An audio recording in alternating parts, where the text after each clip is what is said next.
Мене ми е особено важно што забележувам во вашиот говор една висока свест и една многу силна волја, но и преточена во оперативни чекори, намера, план и решеност да се соочите со предизвиците кои се во доменот на справувањето со насилниот екстремизам и радикализацијата.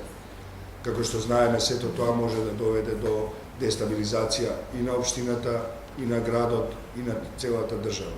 Знаеме дека еден мал инцидент може да води кон многу сериозни последици кои имаат несогледливи катастрофални резултати, односно штети за пошироката заедница.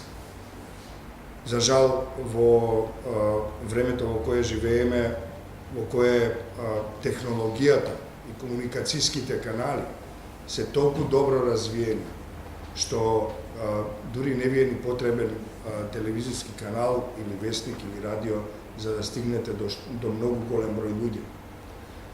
Тоа е многу добро демократско средство, но често се злоупотребува токму за најмрачни цели. Јас би сакал да го представам проектот и низ него ќе ви испорачам неколку пораки кои се дел од проектот, меѓутоа дел од нашата долгогодишна заложба како организација. Затоа би сакал пред се да споменам кои се целите и задачите на проектот. И тоа се надевам не само празни зборови. Велам зашто се надевам дека не се само празни зборови. Јас знам дека за нас во организацијата тоа не се празни зборови. Меѓутоа, тие ќе бидат празни зборови доколку секој од вас не се вклучи. Секој од нас има своја одговорност. Во таа смисла, сакам сите заедно да бидеме дел од проектот кој го спречува, кој е насочен кон спречување на насилниот екстремизам, радикализмот и тероризмот на локално и на национално ниво. Тоа ќе се обидеме да го направиме преку мултидисциплинарни активности и процеси, се разбира преку граѓански ангажман и едукација, менторство, партнерство, поддршка и комуникација од најразличен вид. Понатаму, во целите на проектот се зацртани намери, односно планови, да се воведат конкретни и ефикасни мултидисциплинарни пристапи и да се придонесе кон мобилизација, образование и зајакнување на заедниците на локално ниво. Преведено на еден малку поблизок посекојдневен јазик, тоа значи следно. Кога вие ќе кренете слушалката и ќе повикате 192, тоа значи дека многу алки во Синџирот претходно биле неуспешни. Тоа значи дека многумина на индивидуално и институционално ниво потврлиле, не успеале или пак направиле нешто многу штетно и погрешно. 192 доаѓа на крајот, другарки и другари, дами и господи. Тоа значи дека кога вие повикувате 192, дека семејството не успеало да ги согледа навреме симптомите на радикализација. Тоа значи дека во училишната заедница, наставниот кадар, советите на родителите, педагогот, социјалните работници не успеале да препознаат опасност. Од причина што може би биле преоптоварени со премногу администрација наместо да бидат задолжени за децата. Ние знаеме дека во образованието има проблеми. Знаеме дека наставниот кадар е преоптоварен со администрација и бирократија и премалку време им е оставено да работат со ученичките и учениците. Понатаму, потврлиле политичарите на локално и на национално ниво, може би со некој нивни настап во јавноста, предизвикале искра која потоа се претворила во експлозија. Потврлиле други, спортските друштва, тимовите спортски, наместо да се занимаваат со спорт и надпревар со самите себе, со своите физички и ментални способности, тие прибегнуваат кон друг тип на популаризирање на нивната работа. Тие потврдили.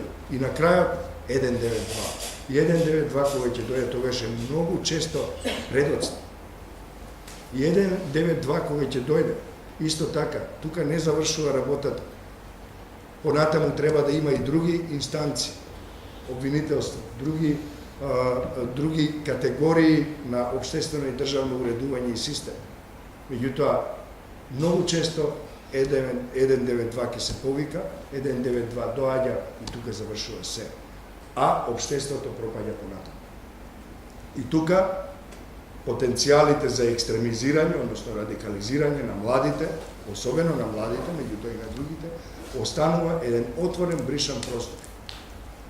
192 доаѓа и таму кога е веќе предоцна затоа што претходно верски лидери, не е битно на која религија, наместо да го промовираат словото на светите книги во кои љубовта, мирот, разбирањето и толеранцијата во било која света книга се основи, тие зборуваат за нешто сосема друго.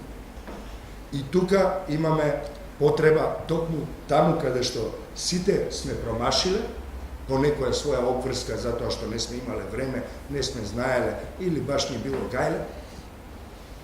Имаме обврска сега да се вратиме повторно на масата и тука да се обидеме да ги спречиме сите симптоми, уште во најраниот зачеток, да ги тргнеме и да почнеме ги лечиме, да го лечиме општеството. Тоа почнува од дома, завршува со највисоките инстанции во владата.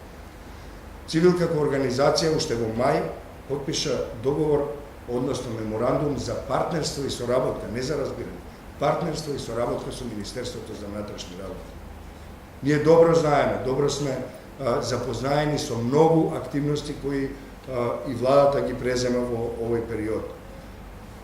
Ја поздравивме и наскоро ќе ја продлабочиме уште повеќе и ќе официализираме нашата соработка со Националниот комитет за спречување на насилниот екстремизам и борбата против тероризмот.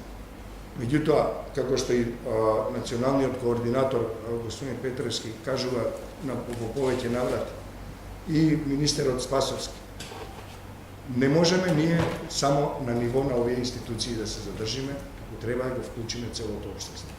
Тоа е мултидисциплинарниот пристап за кој ќе зборувам и подоцна и се надевам дека сите вие ќе ни кажете како вие од позициите на родителка или родител, наставен кадар и други профили кои се овде присутни можете да учествувате.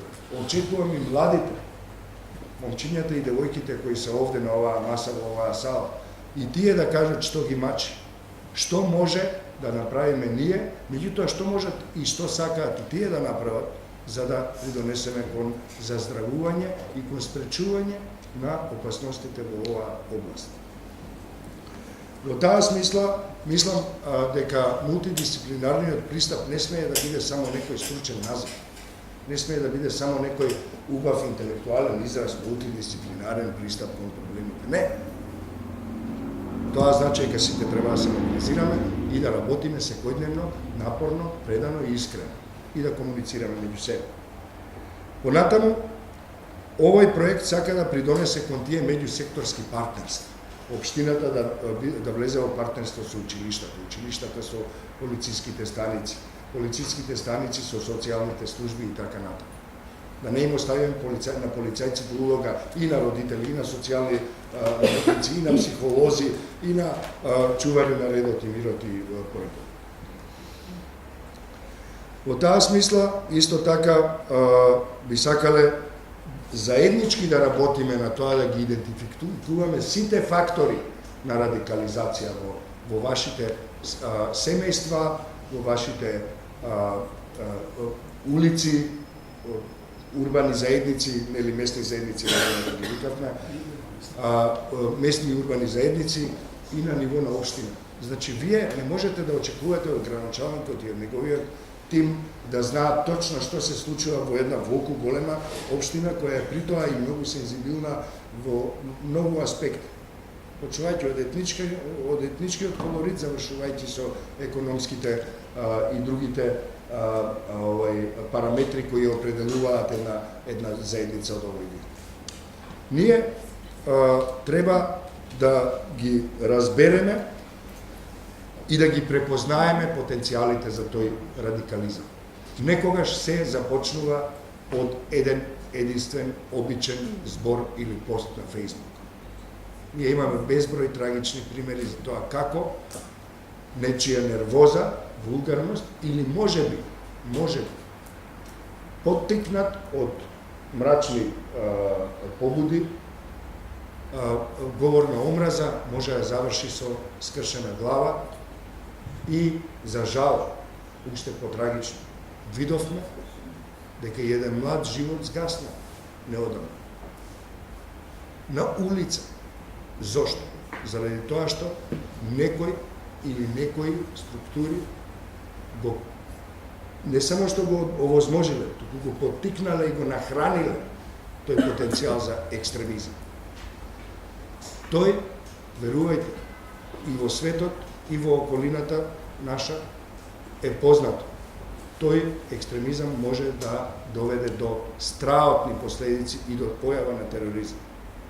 На осамени волци, како што ги нарекуваат во теоријата и во праксата, кои земаат оружје и се пресметуваат со некои духови кои се во нив и околу нив. И тоа мораме да го препознаеме и тоа нема кој да го направи. Тоа не може само градоначалникот или полицијата. Тоа може да направат родителите дома, да видат како им се менуваат децата. Тоа може да го направат соседите, кои можеби затоа што родителите не знаат или се презафатени, повикани се да погледнат преку тарабите и да видат што се случува во дворот на соседот, бидејќи неволјата многу лесно, пожарот многу лесно се сели и во вашиот дом, ако вие не предупредите претходно што се случува во соседниот дом. Тоа не е подошење, драги мои. Тоа е граѓанска свест и солидарност. Понатаму, многу е важно да помогнеме во создавање и спроведување на планови на ниво, буквално микро нивоа, на ниво на една зграда, на еден влез во зграда, ако сакате. Може да се организира куќниот совет да одвои, не знам колку често се среќавате вие во куќните совети, кај нас не знам од кога не се сретнете, меѓутоа може еднаш месечно, во тие 3 сата, кога разговарате за лифтовите, кога разговарате за скалите, кога разговарате за електриката или не знам каква потреба на зградата или на влезот, одвоите си 15 минути да говорите и на оваа тема. И можеби да смислите некаков план како да придонесете, а јас ќе ви дадам неколку примери сега и предлози, меѓутоа тие не се ограничени само во мојата презентација, и да помогнете со своите идеи во општиот напор на целата држава. Вашите идеи ќе ги слушаме внимателно и ќе ги пренесеме на нивоа кои секако дека можат да одвојат и ресурси и повеќе напор да внесат за да донесат мир и благосостојба во нашите семејства и заедници. Ако имавме порано една структура која слушаше телефонски разговори, сега имам чувство дека имаме структура која очекува да слушне и вака во живо говор и предлози за план. Ако не ги исполнат, се знае, постојат најразлични видови демократски средства за изразување на протестот. И кога го спомнав протестот, овој проект би сакал да им помогне на заедниците, би сакал да им помогне на сите изреволтирани и можеби потенцијално радикални структури во населението, да им укаже на можностите кои се дозволени со уставот и со законите на Република Македонија. Дека постојат законски, демократски начини за изразување на револтот и протестот. Секој може на законски дозволен начин во оваа демократска земја да го изрази својот револт преку петиции, преку представки, преку телефонски повици, преку писма, преку протести, ако сакате. нели? Дозволени се и со устав мирните протести, здружувањето, преку политички партии, преку здруженија на граѓани. Ние како цивил ви стоиме на располагање да бидеме артикулатори, канал преку кој вие ќе дојдете до повисоките инстанции и ќе побарате решение на кој проблем веднаш и сега. Инаку, граѓанинот може да окрене прстот и ќе каже, инаку ќе бараме ваши оставки или пак нема да гласаме за вас на наредните избори. Тоа е каналот и тоа се огромни можности. Нема потреба со омраза и со насилство, а да не зборуваме за оружје и за експлозиви, да се искажува револтот и протестот. Заради тоа, овој проект ќе се обиде да го отвори тој голем, широк булевар на граѓански израз на креативност, меѓутоа и незадоволство и протест. Во таа смисла, јас би сакал накратко, пред да можеби направиме кратка пауза, би сакал да кажам неколку задачи кои самите на себе си ги доделите, меѓутоа листата е отворена. Сакаме на таа листа да надоврземе и ваши предлози и идеи, што плюс ние треба да преземеме како задача, ама сите заедно. Значи, не само тие 12-13 луѓе во ЦИГ што се, од канцеларијата во седиштето на ЦИГ.